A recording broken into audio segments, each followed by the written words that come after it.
कभी सोचा है कि कोई जगह, चाहे वो जमीन का एक टुकड़ा हो, कोई नदी हो या कोई पहाड़, आखिर वो पवित्र कैसे बन जाती है? आज हम इसी गहरे सवाल की पड़ताल करने वाले हैं। क्या वो जगह अपनी पुरानी बनावट की वजह से पवित्र है? या फिर किसी पूजा की जगह की शानो शौकत की वजह से? या हो सकता है किसी आध्यात्मिक गुरु से जुड़ाव के कारण?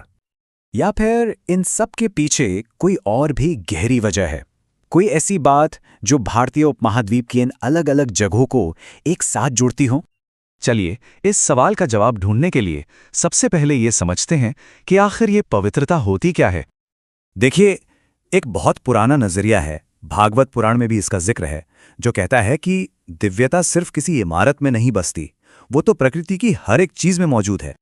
तो असल बात यह है कि पवित्रता वो गहरी श्रद्धा, वो सम्मान वाली भावना है जो हम किसी जगह या चीज से जोड़ देते हैं। और ये एहसास किसी एक धर्म या आस्था तक ही सीमित नहीं है। ये तो एक ऐसा अनुभव है जो हर इंसान महसूस कर सकता है। अब यहां देखिए, दो अलग अलग धर्मों के कितने जीवंत केंद्र हैं। एक तरफ स्वर्ण मंदिर और दूसरी तरफ अजमेर शरीफ दरगाह। लाखों लोग इन दोनों जगहों को बहुत पवित्र मानते हैं। इससे पता चलता है कि पवित्रता का यह एहसास किसी एक धर्म तक ही सीमित नहीं है। भारतीय उपमहाद्वीप तो सच में कई धर्मों का संगम है। यहाँ सिख धर्म के स्वर्ण मंदिर से लेकर ईसाई धर्म के वेलनकन्नी चर्च तक हर आस्था के पवित्र स्थल मौजूद हैं, चाहे उनकी जड़ें यहीं हों या कहीं और।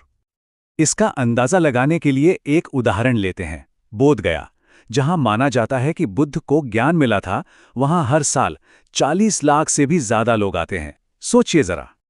लेकिन कोई जगह सिर्फ इसलिए पवित्र नहीं होती कि वहां क्या है, बल्कि वहां तक पहुंचने का जो सफर है वो भी उसे पवित्र बनाता है।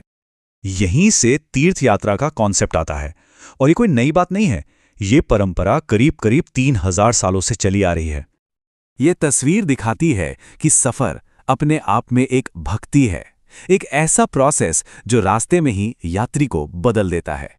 लेकिन ये यात्रा सिर्फ एक इंसान का निजी अनुभव नहीं है।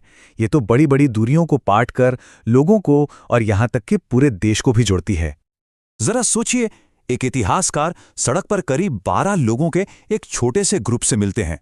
उनकी कहानी इस बात को जिंदा कर देती है। ये लोग 3 महीनों से सफर कर रहे थे।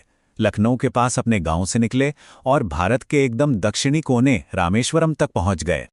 और जब वो इतिहासकार से मिले तो वो दिल्ली से गुजर रहे थे, सिर्फ इसलिए ताकि वो अपनी अगली मंजिल हरिद्वार के लिए ट्रेन पकड़ सकें और उसके बाद ही घर लौटें। और ऐसी ही यात्राएं हैं जो सदियों से अनगिनत लोग करते आ रहे हैं, जिन्होंने इस विविध भूमि को एक ही सांस्कृतिक ताने बाने में बुन दिया है।